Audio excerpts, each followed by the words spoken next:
Hey everybody, welcome to the Santita Jackson Show on AM 950 Radio, the voice of progressive Minnesota. It is a joy to be with you today.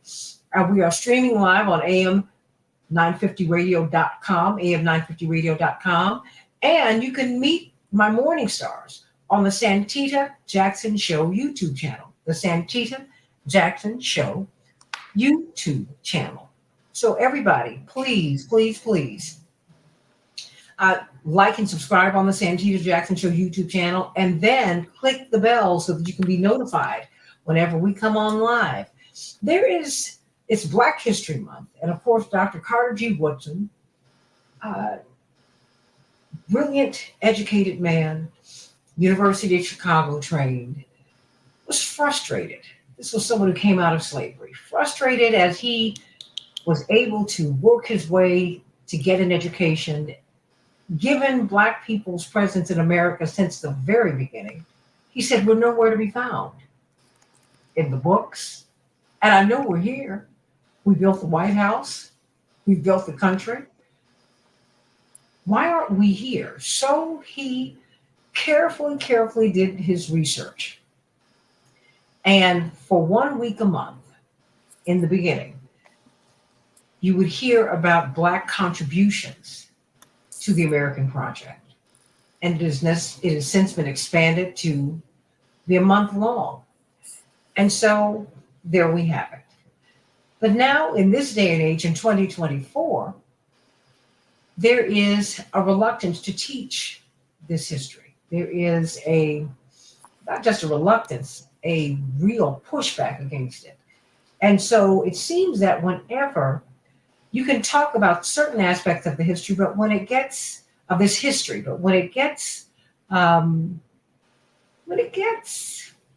comes a line, no one really wants to talk about the truth. No one wants to talk about what happened on the plantation. No one wants to really accept Black people. No one really wants to talk about the exploitative nature of slavery. Indeed, even the governor of Florida said that basically this was a project that taught people life skills so they could become excellent workers.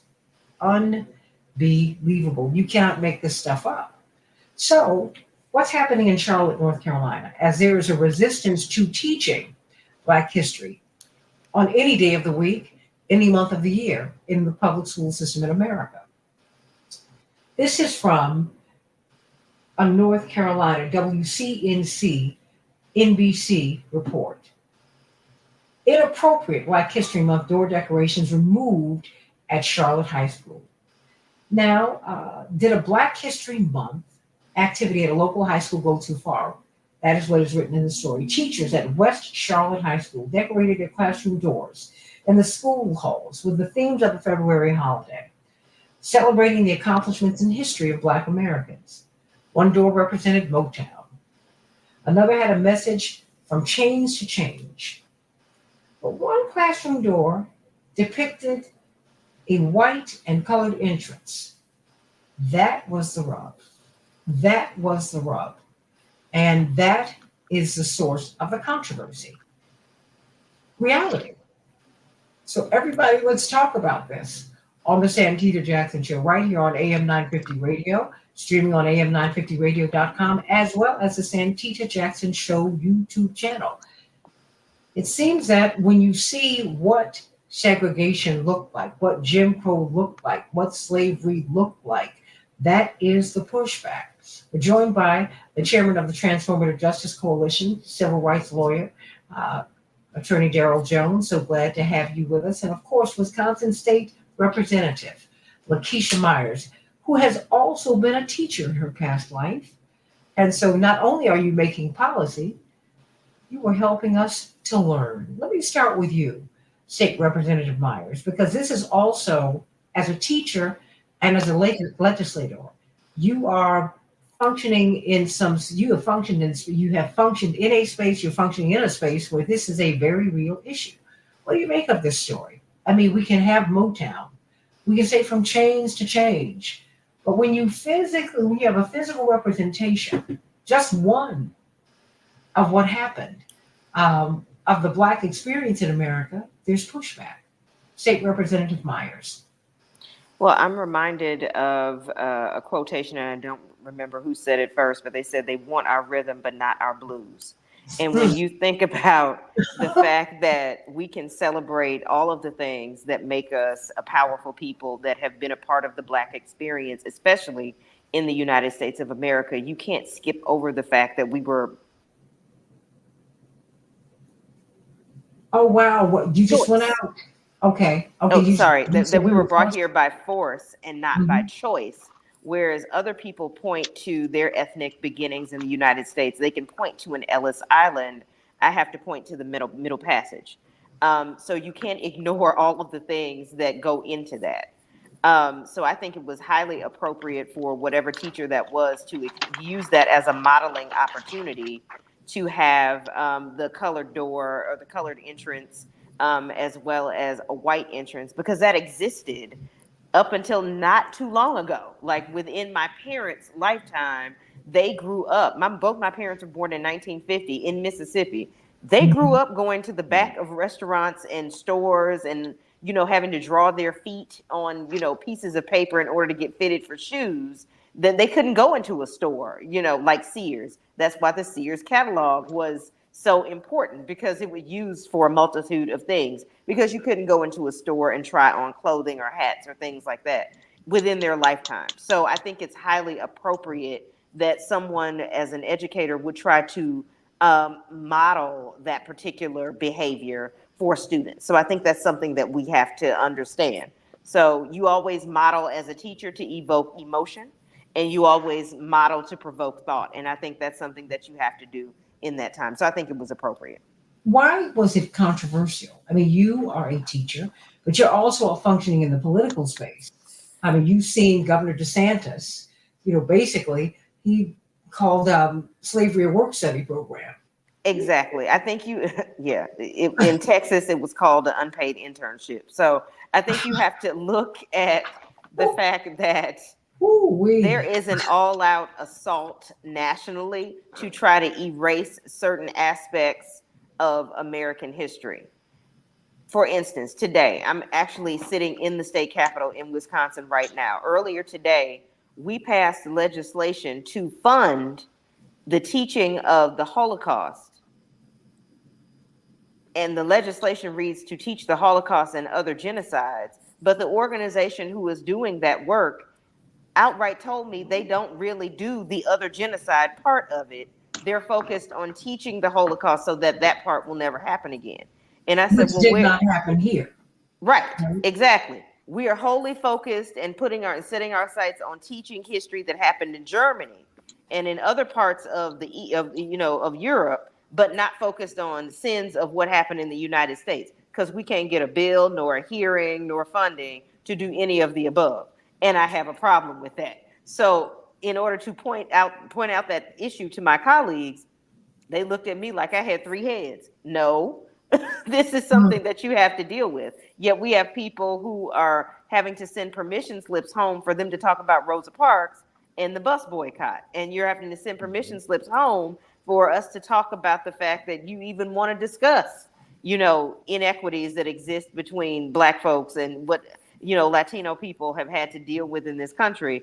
That makes us too uncomfortable. That is something that we need to don't really talk about that part. We want to talk about, Aretha Franklin, and we want to talk about Michael Jackson and Jackson 5 and all the great music that came out of Motown, because that's a happy thing. You don't want to talk about all of the other things that go along with that. It doesn't make sense.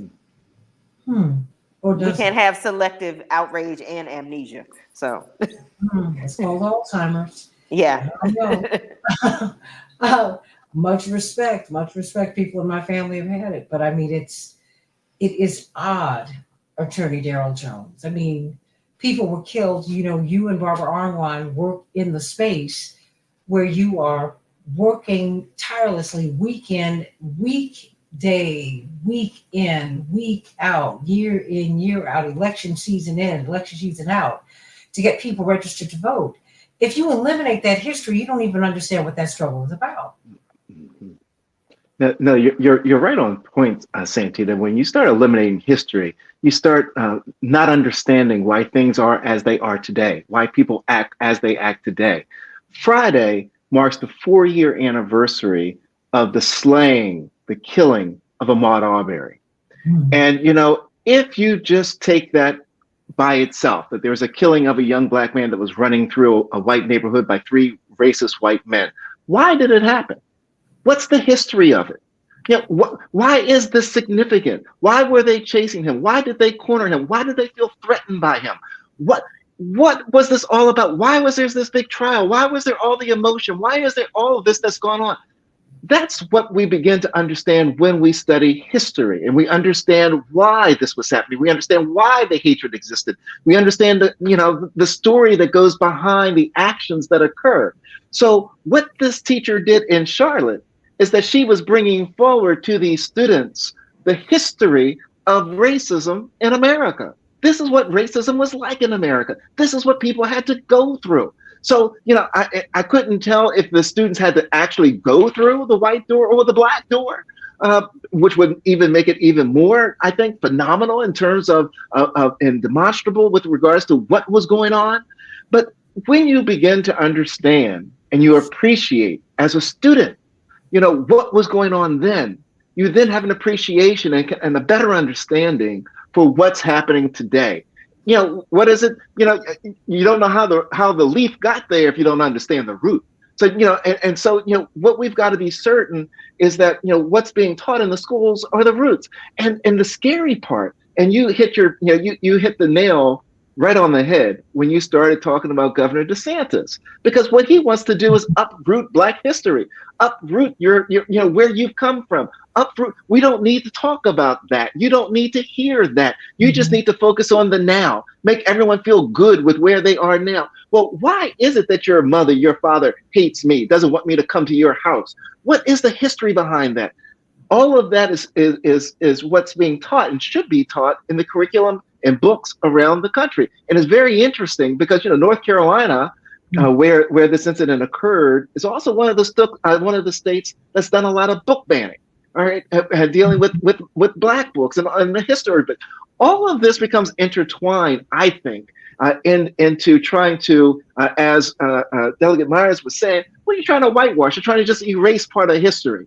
And so there's this gap. And eventually, if you don't fill in the gap, there'll be other generations that come along that say, well, I guess there was nothing that was there. Everything was always like this. There was no struggle. I don't understand what you're talking about. So, so Santita, that's what I see. And that's what I see as being really problematic. It's the reason that we continue to go onto Black college campuses and register folks to vote, to be certain that they remember the sacrifice of what went on for us to gain that right. Yeah, but If you erase yes. that, I'm sorry. Mhm. No, If no, you please, please. if you erase history or tone it down in such a way, it becomes normalized. Mm-hmm. And the younger generations are so far removed from thinking about or the overt types of racism that existed in my parents and generations before that they're like, oh, everything is fine. So you start to internalize that nothing's wrong, and you won't question, you won't go to the courts, you Mm-hmm. won't vote because it won't matter. All of these things will become so normalized to you that I have further control. So all this is a control mechanism. It is Mm-hmm. to make you so disassociated with reality, or the reality of how you got here and what is still going on, the undercurrents of law that are currently existing right now, that you will have no idea what Daryl is talking about. You will have no empathy, no emotion. There will evoke nothing within some of these kids to say, oh, I should really vote because it really does matter. Representation, what does that mean? I don't care who represents me. I don't care if they look like me, have any empathy towards my community. I don't understand Mm-hmm. why this neighborhood looks this way or these schools are not funded this way. All of this stems from a control mechanism. Just like Massive had to do what he needed to do to control us, this is the same thing 2, 3, 4, and 5.0. Mm-hmm. So, I mean, but what do you do? Uh, I mean, as a teacher, State Representative Myers, I mean, how do you structure a curriculum? I mean, what do you say about Black History Month? mean, if you're not allowed to First do of that, all, as an educator, you realize that Black history is not relegated to 1 month. mhm. It's relegated to the entire curriculum. I'm gonna find something or somebody Black. I don't care what we talking about on whatever day it is. We were talking about in the textbook. I could give you a perfect example. In my textbooks that I used to use, there was a the chapter you're talking about, the out west, the old west, how things came about. They talked about the exodusters, all these different people. They would talk to you about homesteaders, all this thing. They had 3 sentences probably about Black people that were there. I said, oh no, we going to expand the curriculum. And I'm going to tell you all about these Black people that were here in the Old West and why they went West. So we had to open up that conversation and talk about these are not isolated issues or incidences. The world still continued on a continuum. And as an educator, I needed to fill in the blanks. So one of the things that I do now is fill in the blanks for educators who may not know. Give them books to read so that when they're doing their professional developments over the summer, I can help them flesh out those lesson plans to give them a BIPOC, as they say now, perspective for Black, Indigenous, people of color of where they were on the timeline of what you're studying. Because we were there. Even in Europe, we were there. When you talk about looking at World War II, there were Black folks that were there. They were few in number, but they were there. So understanding what was happening in those particular perspectives and giving teachers an alternative to what, Houghton Mifflin or what other, textbook industry has given them, you teach folks how to fill in the blanks. Well, but how now teachers are afraid to teach because they don't know what the parameters are. They're afraid of losing their jobs. Mm-hmm. I mean, what do you do about that? My answer to that is that's how you build your revolution. Because for our community especially, I would tell any teacher today, as long as you got a license, they need you more than you need them. So don't be afraid, still teach the truth. You can't be afraid because there's some district somewhere that's begging for a teacher that will hire you. And you can almost guarantee that you could probably name your price now with the shortage that's going on. So don't be afraid of trying to lose a job. Be afraid of doing a disservice to the students that are sitting in front of you. Right. That's the greatest fear you need to have. And Santita, just sort of adding on to what the delegate has said, one of the things that is really interesting in Florida is that you have teachers there, university teachers there, right? Public university teachers there that are afraid to teach certain curriculum. They're afraid for their jobs. They're afraid for funding for the university. All of this is from the threats from the Florida government saying that we're going to cut your funding if this is what you teach. It's not completely just focused on African American history either, right? Because we're also talking about diversity, equity, and inclusion. All of that. If you're teaching these things, we're going to defund you. We're going to take the state funding from you. And so the question then becomes, as Delegate Myers was saying, if you're the teacher, you're nervous about what you can teach, and if you're in an environment where in the secondary schools and the primary schools, parents can challenge the teacher's curriculum because the child comes home and says that I learned this. Did you know that we did this to them? And then the parent is upset by it. They go to the teacher, and then all of a sudden the teacher's profession is at risk. Will they be able to keep their employment? So it's a major problem. I come from a background of teachers, right? A family of teachers. So when I hear the challenges that my family members have faced in dealing with the books that they choose, and as Delegate Myers was saying, integrating in African American history throughout the history that they're learning throughout the year, and the potential backlash that can come from that, it's concerning. And it deprives the student as well of that full, complete, comprehensive education that they need to succeed.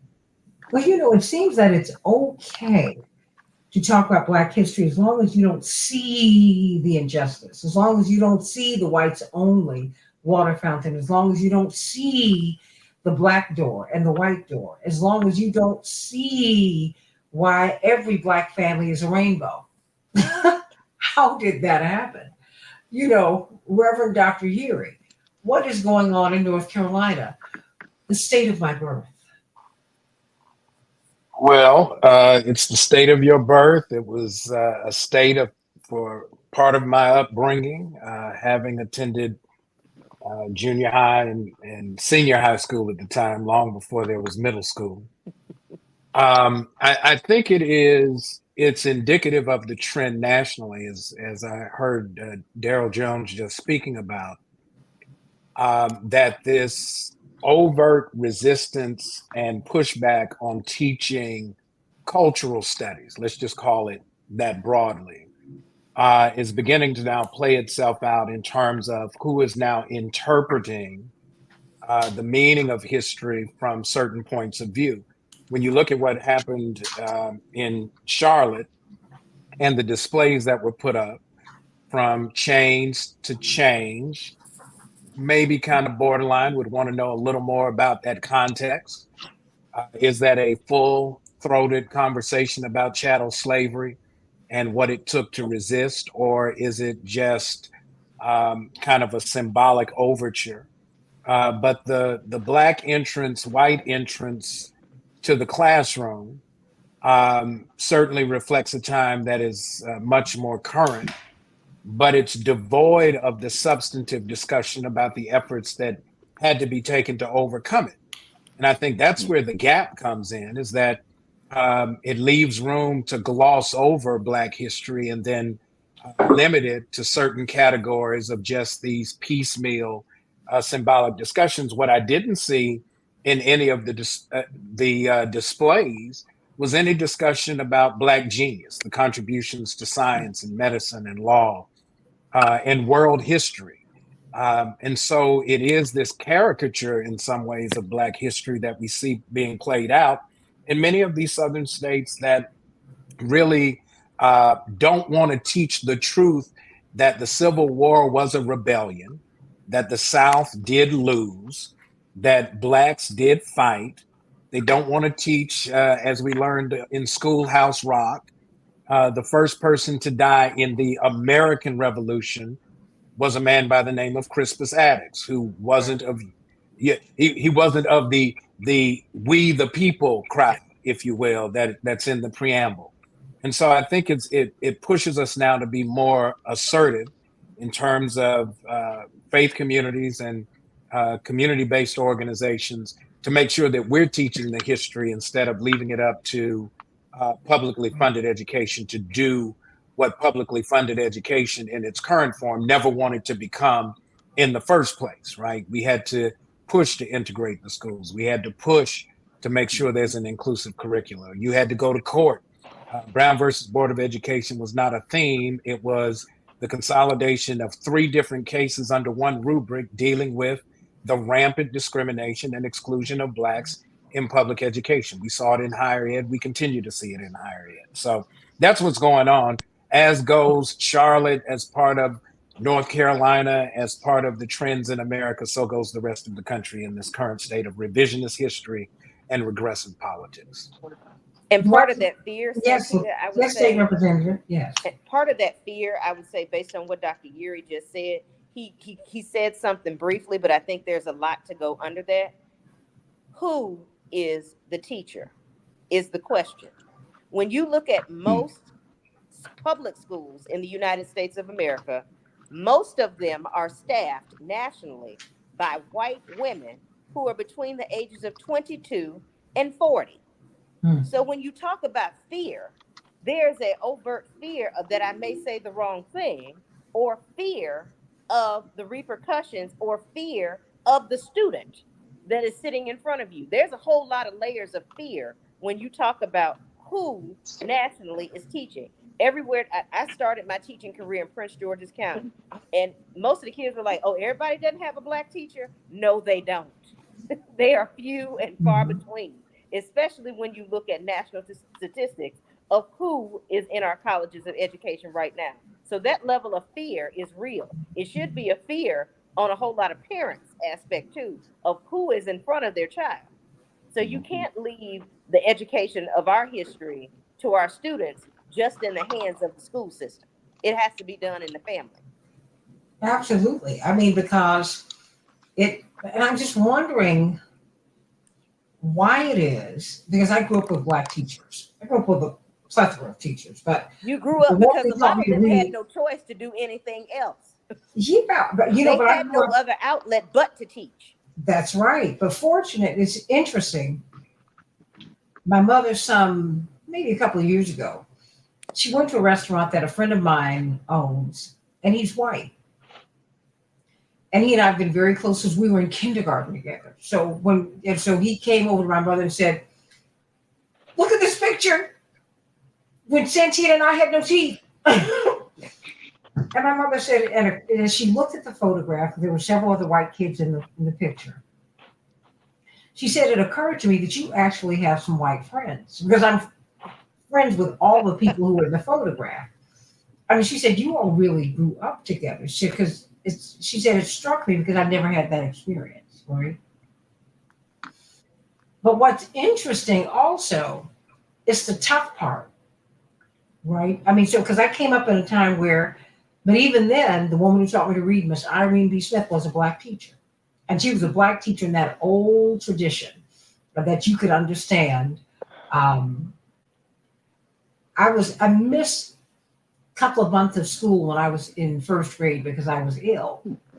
She came to my parents at the end of the year and she said, "I could pass her on, but I don't want to do that. I think there's something there. I think she's a bright child. Let me have her next year. I'm not going to hold her back. Let me have her. And I promise you, she's not going to get lost in the crowd. She's not going to fall behind." By the time I got to third grade with my classmates, and this is just to show you the kind of investment she made in me. She bought me a book bag, State Representative Myers, my first book bag. She got me my first library card. I was reading at a PhD level because this woman, everyone said Irene B. Smith could teach a rock to read, Mhm. but everybody who came through her system, that she lived to teach, she just didn't teach for a living. And Black teachers have always had that sense of mission. And our children miss that when you have people who have lower expectations about you, who Absolutely. don't want to tell you the truth. They tell you, yeah, there was a Black door, there was a white door. Doesn't mean you were inferior. They were making a mistake.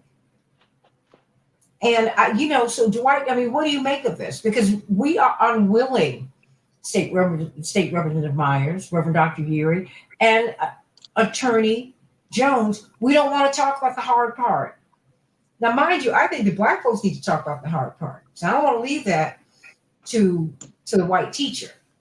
I'm not saying that she can't do it, but there's some things Jewish parents don't do that with their children. They have Hebrew school. They're like, no, no, no, no, I'm gonna teach my child about what happened to us. Y'all can say whatever you want in school, but this here, I'm gonna teach this to my kids.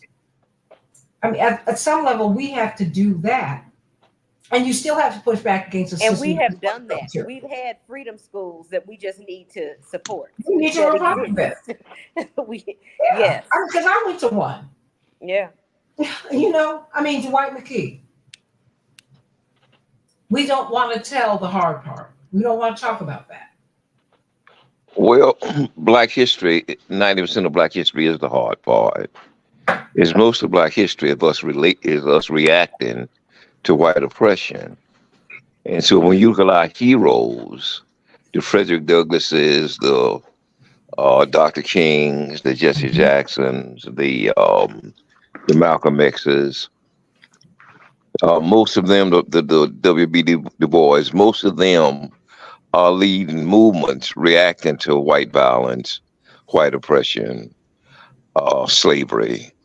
And so it's interesting that white people in this country, I don't know about other countries, but they have an obsession with feeling good about themselves.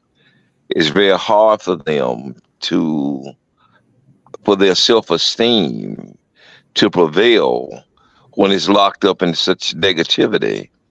And so what suffers the most in that is the truth, because it's very incompatible for them to be slaveholders and slave owners and exploiters and murderers and rapists. It's very hard for that to be your history, and you feel good about yourself because for some reason, even if you wasn't involved, they take it personally. If they weren't involved, they take it personally, and so that's why even white history is built so much in mythology than in reality. So it's not only our history that suffers; their history suffers because you turn Buffalo Bill into a hero for killing a million buffalo and starving out a nation. You turn give me a white hero. You turn Eisenhower, or you turn the president into a hero for dropping the atom bomb on 200,000 Japanese and exalt him and put him, put them on Mount Rushmore for killing, the Indians and start the Trail of Tears. You put Jackson on a $20 bill, because you can't deal with the reality that this man made hundreds of thousands of natives walk across the country and give up their land and starve to death and die. And so not only is Black history neutralized, most of white history is mythologized, only because they have a compelling need to feel good about themselves. And so they never get set free of that history because only the truth can set you free. And we never get set free by our lack of understanding of our history, because only the truth can set you free. And if people don't want you to know the truth, it's because they don't want you to be free. So what do we do? I mean, how does this impact the country, Dwight? I mean, how does it impact the society at large? What we do, as Carter G. Woodson say, never let your enemy be your teacher. Mm-hmm. He said that's the best way to miseducate your people. A miseducation of the Negro is you let the same people that oppress you to educate you. And so both we have to study ourselves and then we have to teach ourselves. We have to set up our own educational systems or use our churches and our existing institutions to be able to teach the truth. But in order to teach the truth, Jesus said you first got to know the truth. So you have to study ourselves to show ourselves approved under God. And then once we study for ourselves, then we can teach our children those things that are important for them to know. And then hopefully, as media evolves, then those white people who are committed to the truth, other people committed to the truth, they can then study our truth and rectify the lies and the mythology that they've been raised on. How can America be made whole if they know the truth? Starting with you, Dwight, and going around the panel. I can't hear you. How can America be made whole? Is that the only way America can be made whole? If we tell the whole truth. America can't be made whole just by telling the truth, because the truth is you stole somebody else's land. The truth is you brought other people over here for labor. That part. The truth is that you bomb other countries so you can take their resources. That part. So not just by telling the truth, but you have to rectify all of the injustice you've done as much as you can in the world. All those parts. So it ain't a matter of just a pronouncement. It's a matter of rectifying the evil that that you've done. How do you teach a white child about this, Representative Myers? You teach them. The lesson plan doesn't change. The methodology might, but the lesson plan itself is set. The truth is the truth. You just you're coming a little closer so we can hear you. Okay. You give it to them straight. I would say you do the same thing. When I was in kindergarten, I can explicitly remember my K-5 teacher, who was a white woman, explaining to us uh, about the traffic light being created. Now, it was done in an elementary way, and we made edible traffic lights that we ate that day in class. But that stuck with me in my memory because she was telling us all about Garrett Morgan and all the great things that he did. And we took a graham cracker and 3 M&Ms and some honey and made traffic lights, and we ate them at the end. Now, I am almost 40 years old, but I remember that as a 5-year-old, and I will never forget that it was Garrett Morgan who made the traffic light. So she did that in a multicultural classroom and did it in a way that was child friendly, but gave us that dose of Black history. You can take art projects, you can do all of those things and take what children like, but give them those doses of reality. We also did the colored door and the white door when we were in kindergarten or first grade. And Really? yes, and this was in the 80s. So they separated the class by Black students and white students and made everybody go through a different door. How did that make you feel? Did you want to go with your friends through the other door? Yes. Why?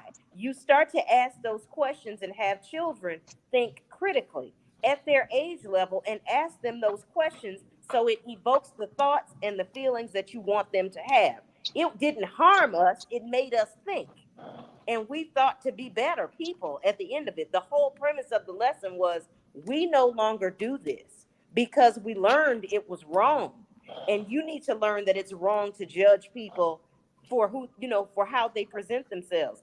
Again, very elementary in concept, but it taught you how to treat people better and to look out for your fellow man, which was, the premise of what they were trying to teach us. And again, this was a white teacher leading this particular lesson, but it was affirmed when I got to my house by my parents saying, yes, I lived, that reality. You don't have to live that reality, but that is something that really did happen.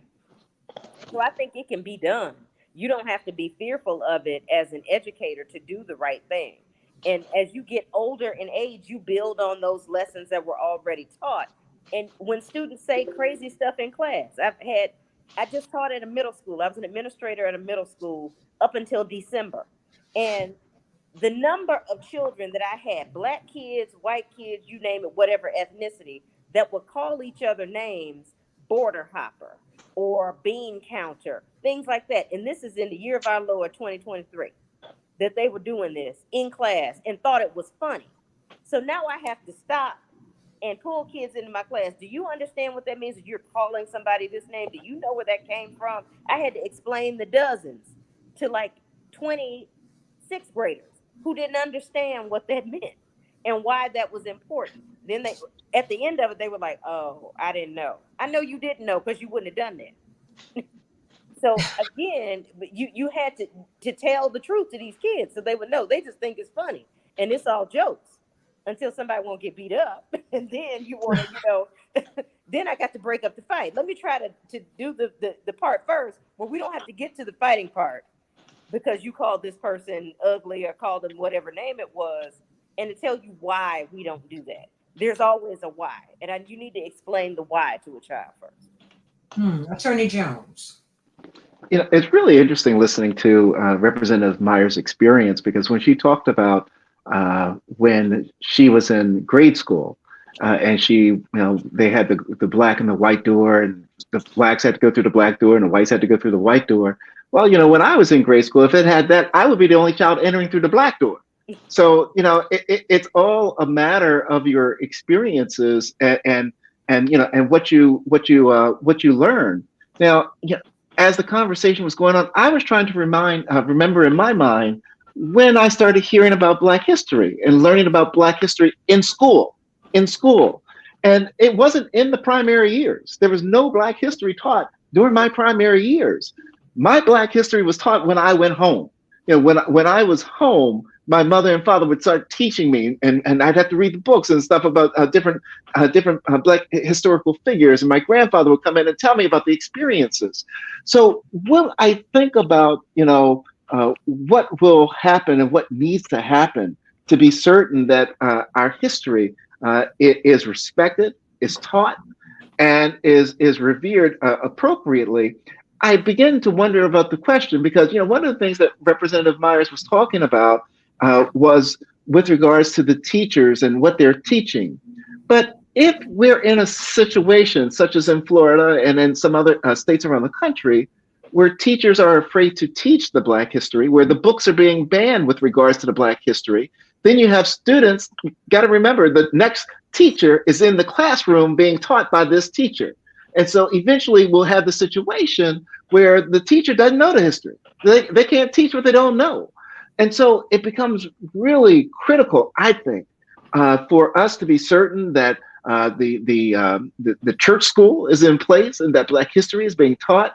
It's the reason why we push so hard to be certain that we vote for school board members so that we have Black school board members that are there to be certain that the history is included, that the fight is there, and that it's an inclusive, wraparound, comprehensive education that the students are receiving. If we lose that, we lose such a huge part of the history, and I just can't begin to think where we end up if we're not having Black history taught, and what happens to the child that doesn't learn it at home if it's not taught in school. Well, see, I was fortunate is that my 7th grade teacher was Madeline Stratton, and she and her husband and Carter G. Woodson are the ones that actually started Negro History Week. Mm-hmm. She and Carter G. Woodson were associated. He actually lived with them, and they in the 30s actually sat down at the YMCA at the Wabash Y in Chicago and created Black History Week, and she put the curriculum in Black history. So I was raised bathed in Black history, and a substantial amount of who I am today is because sitting in her class, being just every day saturated with the Black experience, with Black history, with understanding the positive and the negative that had come out of that. It makes a big difference. Then you have these little white teachers who most of them are only teaching so that they can, through Teach America, so they can get their debt forgiven for 3 years so they can go get a real job in their own minds. It's an entree into the workplace for them. So they're not even teaching because they have some affection for the children. They're teaching out of convenience to get their student debt forgiven. Wow. But once you get in the atmosphere of real Black teachers who teach because they love teaching and they love the people they teach, it takes you somewhere else. I really regret I didn't go to a Black college. Your mother and your father, Santita, tried to get me to go to their college, the AT&T, because they understood that experience would really take my life somewhere else. And I really regret I never had that experience. Well, but you also went to college at a time, because we remember Reverend Clarence James, who just made his transition. He was pulled, brilliant student, Reverend Dr. Urey, who was pulled out of school, State Representative Myers, Attorney Jones, and they put him in Harvard. Mm-hmm. And he had a horrifying time when he was there. In a rhetoric class, I think they put him out after the first 6 weeks, but you become alum.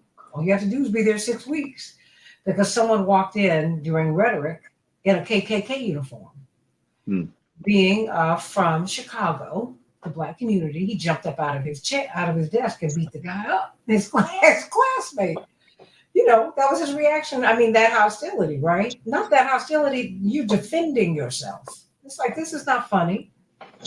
And, I'm really glad my mother, said, hey, you're not going to insult Black people and take a place at Harvard or Yale, as was my option.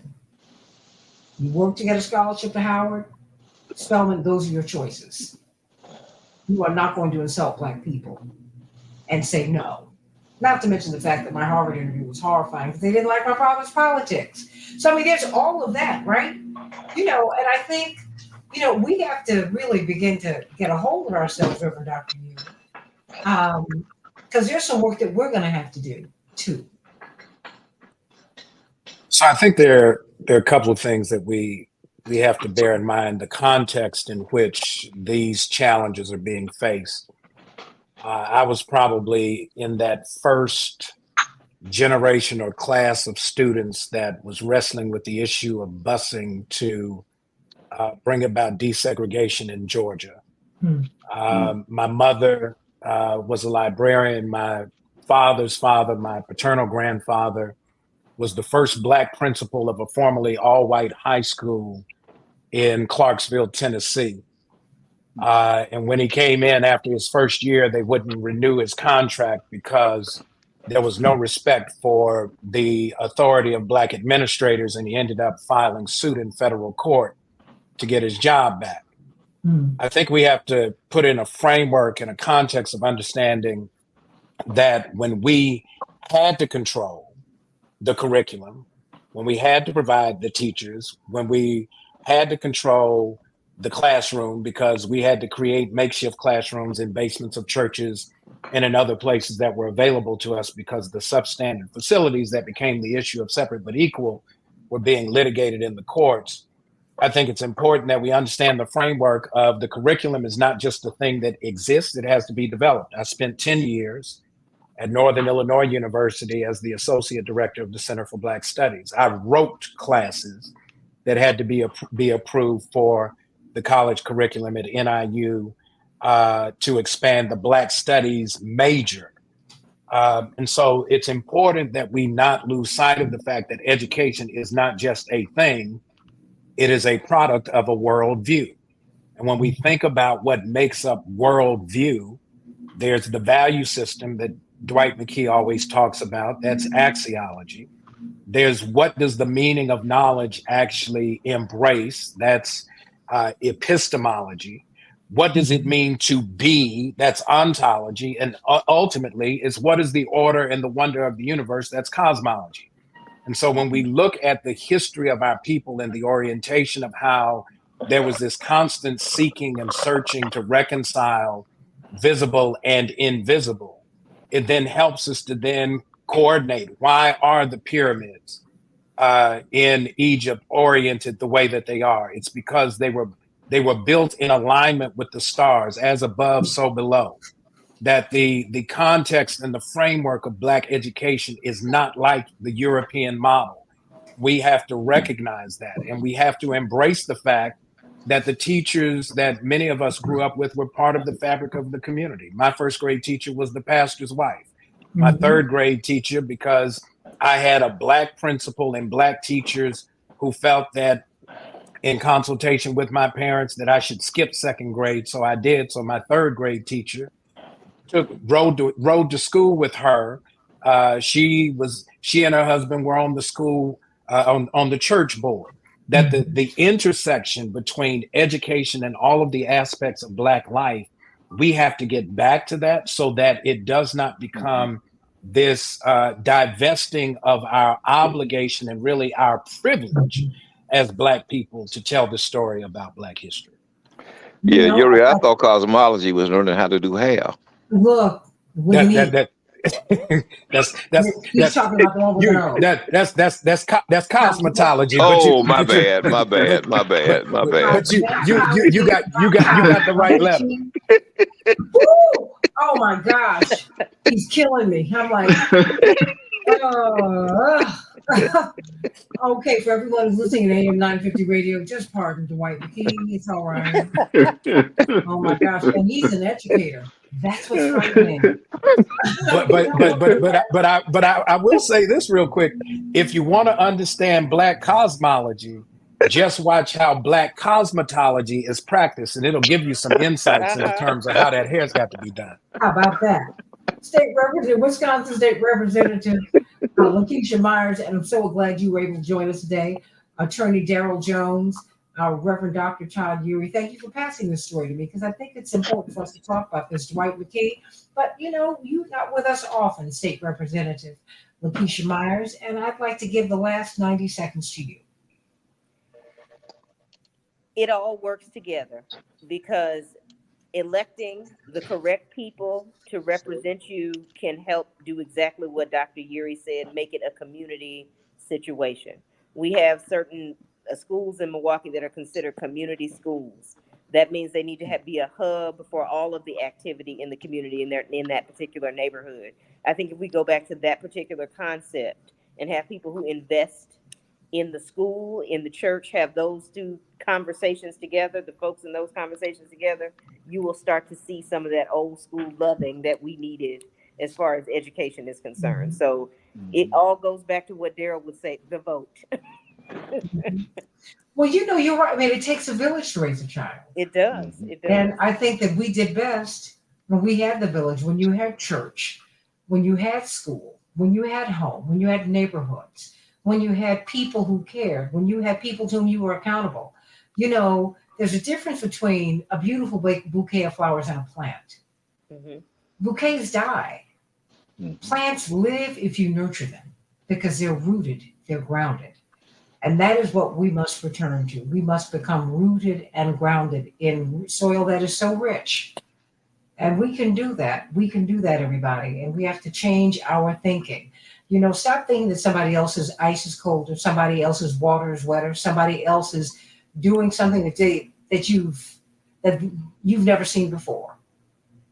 Build your own restaurants, your own businesses, your own schools. Do that. I'm not saying don't go anyplace else.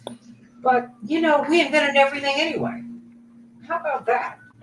And we are not going to win unless we tell the truth, the whole truth, and nothing but the truth. I am Santita Jackson, AM 950 Radio, sending you all much love today. Have a blessed Black History Month. I'll see you tomorrow. All right.